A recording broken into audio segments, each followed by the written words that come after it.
Oh, konta. Let's fool around with some famous buildings. Today we're talking about... We're getting closer to his return. What's up, man? Yo, bro, I might actually be done by 2026.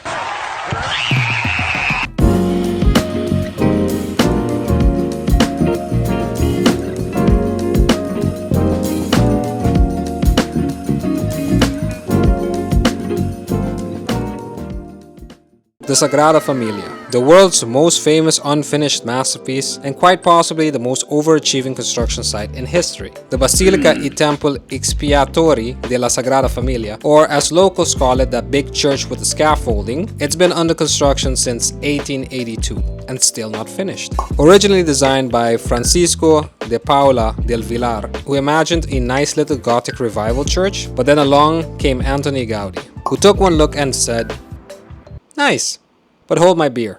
Here, hold 'em beer. Now we see who swing the fastest gun.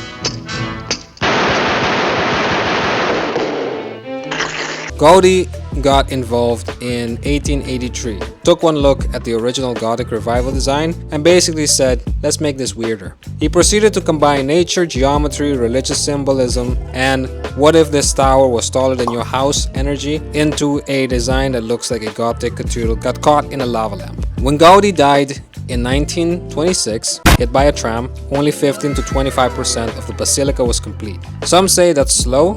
Gaudí said, "My client is not in a hurry." Then came the Spanish Civil War. Anarchists torched the crypt and destroyed a chunk of Gaudí's models. What kind of garbage is that? Oops, my anarchy symbol. We love a dramatic plot twist, but the dream lived on thanks to surviving plans, photos, and some very determined architects and computers, which eventually helped speed things up in the 1980s. Gaudí might have said, "My client is not in a hurry," but CAD software was like, challenge accepted. Construction limped along through the 20th century, mostly funded by private donations, which is charming until you realize the project's scale. Then came the digital age, and suddenly we had CNC machines and computer-aided design, and process actually sped up. In 2010, Pope Benedict XVI showed up and consecrated the church, officially making it a basilica, even though the scaffoldings were still up. So what are we building here?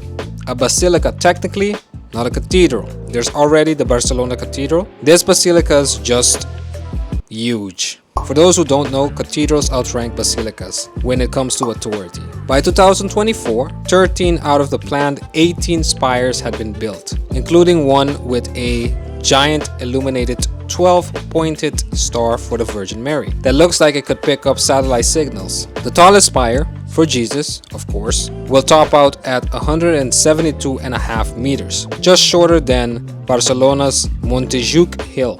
I probably butchered that name. Because Gaudí insisted that nothing man-made should outdo God's original landscaping. 2026 is still the target completion date, 100 years after Gaudí's death. Kinda poetic. Just don't ask about the decorations or the controversial staircase that might require demolishing 3 city blocks. Small stuff. Originally scheduled to finish in 2026, the 100th anniversary of Gaudí's death, things got delayed by a global pandemic, fire, bureaucratic wrangling, and the fact that part of the front entrance might involve demolishing 3 city blocks.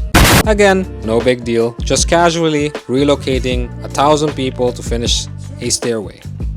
As you do. And let's not forget, the basilica narrowly avoided being blown up in 2017 when it was targeted in a terrorist plot that was thwarted by sheer bad luck for the terrorists. Inside, it's part stone forest, part psychedelic cave with no right angles and columns that look like trees doing yoga. And if you've ever heard bells from the towers, that's not just for show. Gaudí envisioned wind-powered, tubular bells that would send heavenly music drifting into the nave. There's only one working so far, but hey, progress. Over the years, it's survived fires, wars, budget problems, controversial train tunnels, and even being a target of a foiled terrorist plot. It also closed briefly during COVID-19, the first construction pause since the Civil War. It reopened to health workers first, proving once again that even unfinished churches can have great PR. So today, the Sagrada Familia stands graciously incomplete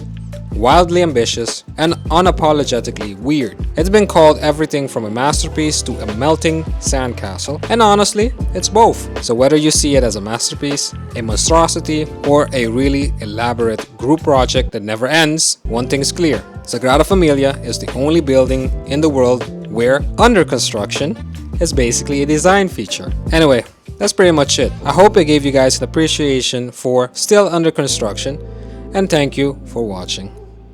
Till next time.